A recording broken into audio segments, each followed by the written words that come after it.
Hi friends, I am Tilak. You watching Tech Made Be Unique, and today we're going to see how to hide the formula bar on your Microsoft Excel mobile. And if you're new to this channel, make sure to click on subscribe button below. We just quickly move on to the video.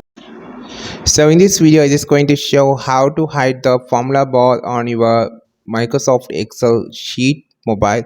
So just going to click on the new opening a new blank document here.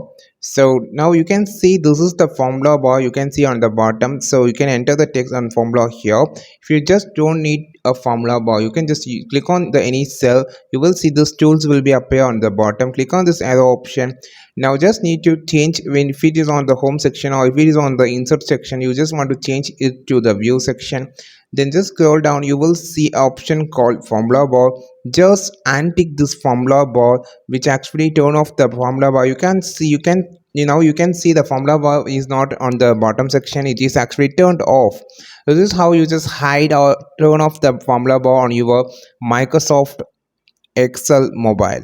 I think this video helped you a lot. Like this video, share this video, subscribe this channel. We will meet on next video with super valuable content. This is Tilak signing off from Tech Made Be Unique. Have a wonderful day.